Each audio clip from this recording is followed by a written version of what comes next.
오늘은 올바른 믿음의 길 6번째 강의, 창조의 셋째 날, 천하의 물이 한 곳으로 모이고 묻이 드러나라, 채소와 나무를 내라 라는 내용으로 말씀드립니다. 하나님께서는 어두움 속에서 셋째 날의 창조 사역을 준비하시고 두 가지의 창조를 행하시게 됩니다. 창세기 1장 9절에서 11절의 내용을 보면 천하의 물이 한 곳으로 모이고 묻이 드러나게 하심으로 묻을 땅이라 부르시고 모인 물을 바다라 부르시며, 그리고 땅은 풀과 씨 맺는 채소와 각기 종류대로 씨 가진 열매 맺는 나무를 내도록 하셨습니다. 둘째 날 궁창을 나누사 궁창 위의 물과 궁창 아래의 물을 두신 것은 특히 여섯째 날에 만드실 인간을 위한 선행적인 은총이었다고 말씀드렸는데, 셋째 날에 육지와 바다를 나누시며 식물들을 창조하신 것도 그 이러한 이였습니다. 인간의 생명을 유지시킬 수 있는 조건을 미리 갖추시려는 것이었습니다. 아담과 이브를 창조하신 하나님은 창세기 1장 28절에서 바다의 물고기를 다스리라 하시며, 창세기 1장 29절에서는 내가 온 지면에 씨 맺는 모든 채소와 씨 가진 열매 맺는 모든 나무를 너희에게 주노니 너희의 먹을거리가 되리라고 하나님께서 분명하게 말씀하시고 있습니다. 사람을 위해서 미리 육지와 바다를 나누시고 미리 채소와 나무를 내신 것입니다. 창조의 셋째 날에 행하신 두 가지 창조 사역 중 첫 번째는 하나님께서 천하의 물이 한 곳으로 모이고 묻이 드러나라고 명령하심으로 바다가 생기며 바다와 육지, 그러니까 땅을 나누도록 하신 사역입니다. 두 번째 날에 만드신 궁창 아래의 물이 바로 지구의 대지를 덮고 있었던 물인데, 이 천하의 물을 한 곳으로 모으시는 사역을 셋째 날에 하신 것입니다.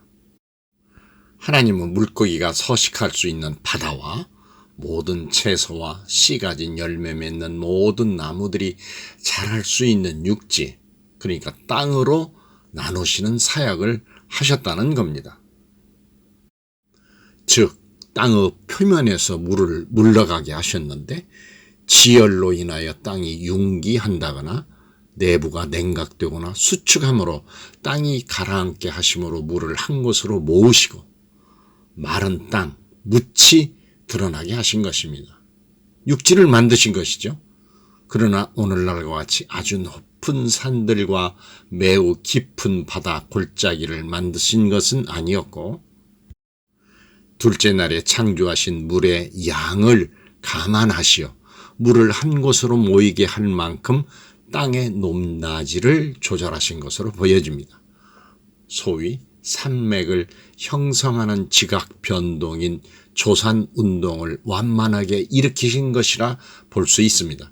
아마 에덴 동산과 같은 완만한 산들을 만드시어 물을 한 곳으로 모여 바다를 이루게 하신 것이라 볼 수 있습니다.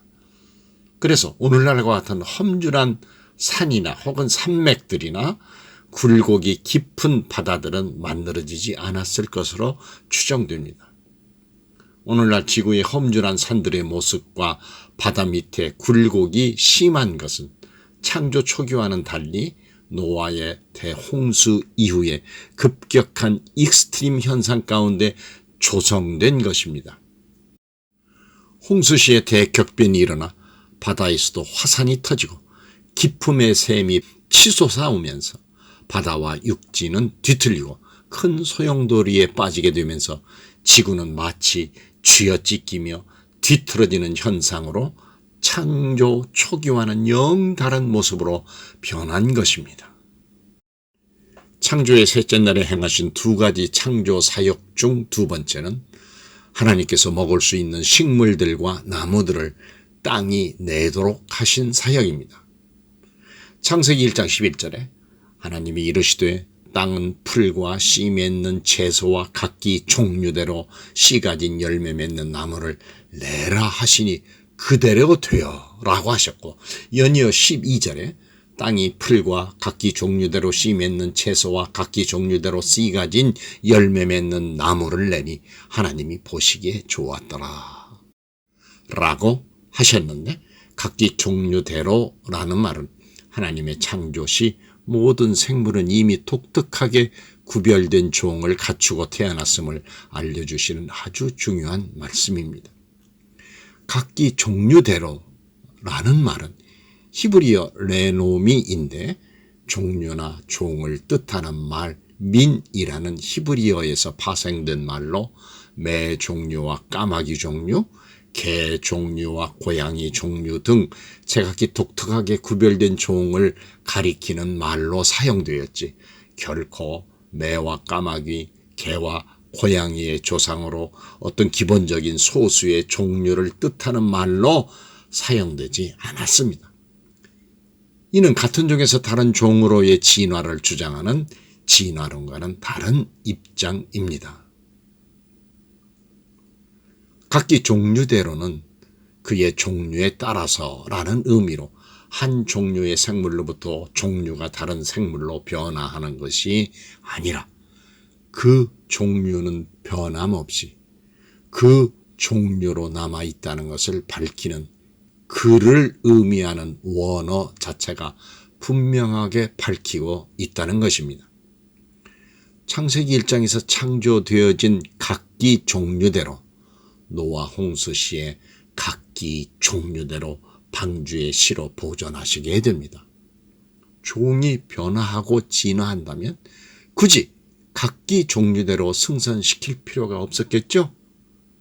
종류대로 창조하셨다라는 말씀은 식물을 창조하신 셋째 날, 조류와 오류를 창조하신 다섯째 날, 그리고 짐승과 인간을 창조하신 여섯째 날의 창조 사역에서 똑같이 사용되어지고 있습니다.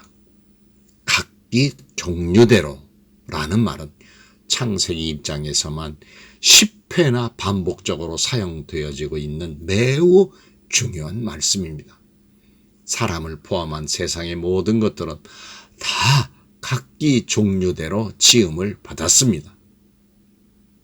씨 맺는 채소와 씨 가진 열매 맺는 나무를 내실 때에도 씨앗의 형상이 미리 존재하고 있다가 하나님의 명령에 의하여 생명이 주어졌거나 그때의 말씀에 의하여 바로 창조되어 해당 식물과 나무들을 내게 하셨다는 것입니다.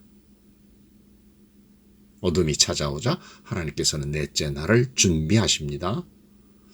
다음 시간에는 올바른 믿음의 길 7번째 강의로 창조의 넷째 날, 해와 달과 별들을 만드시고 우주 공간의 별들의 숫자가 지구상에 있는 모래알보다 더 많다고 라는 내용으로 말씀드립니다.